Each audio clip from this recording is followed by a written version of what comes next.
Thank you so much for joining us tonight. My name is Honor and I will be your host. We have gathered here today to celebrate the first ever Nashoba Brooks TED Talks. Tonight we have some amazing speeches written for you by some amazing students. This event is the first culmination of our 20% time projects in social studies. 20% time was inspired by the freedom of utilizing one class per week to follow students' passions.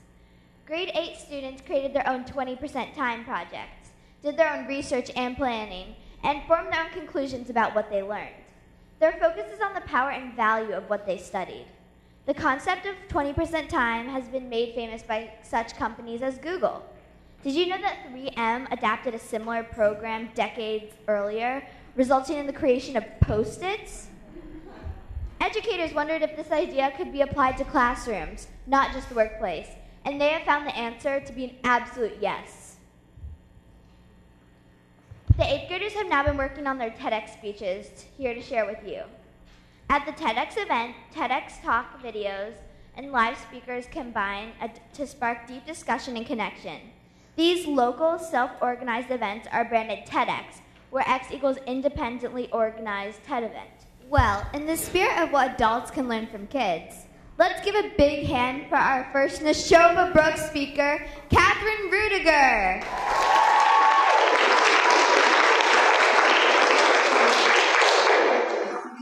Who's hungry? If you were like me, you were probably hungry all the time.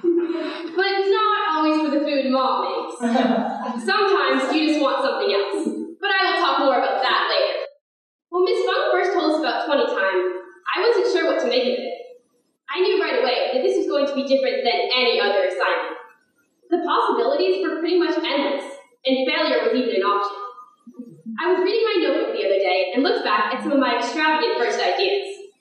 I wanted to learn how to skydive, even though I am not a big fan of heights. Or change the school dress code. We all know that will never happen. For an entire class, I brainstormed thousands of ideas I thought might be interesting. They were not bad ideas, but nothing really struck me. And then, with about 5 minutes left of class, I realized I was starving. That gave me an idea. Why not create a cookbook for kids? I instantly knew this was the perfect project for me. I started writing down all my favorite foods in my notebook, and that was the beginning of my 20 time project. As you see on the screen, there are pictures of me cooking from when I was little. Ever since I was born, my dad would put me in a backpack and carry me around the kitchen. I grew up spending time cooking with my dad, especially around the holidays. Over the years, I became more helpful in the kitchen. I would always feel so proud when my dad told the rest of my family that I'd help make dinner, even if it had just been sprinkling on the salt. This is an example of a page from my cookbook. This is the recipe for home fries, my favorite meal on a Sunday morning. And this is the recipe for pancake kebabs, a delicious snack I can eat at almost any time. The first thing I learned from doing 20 time is that in cooking, there's not always one correct way of doing things. Throughout my life, I've always found it easier when there was only one solution. For example, I've always loved math because you are either right or wrong. There is no middle ground. However, cooking is the exact opposite. Even if you follow a recipe closely, the meal seems to come out a little differently each time. And the final result will not look or taste the same as the meal someone else prepares with the same recipe. At first, this was a little hard for me to understand.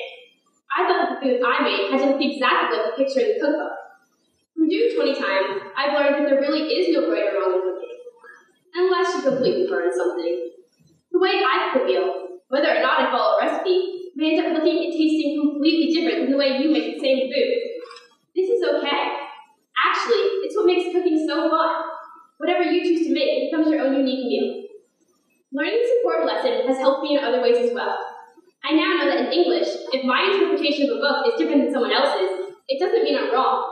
It may have taken me a while, but I now understand that not everything is like a math problem, and there's not always just one correct answer. The second thing I took away from 20 time is that things do not always go as planned. This is true in cooking and in life.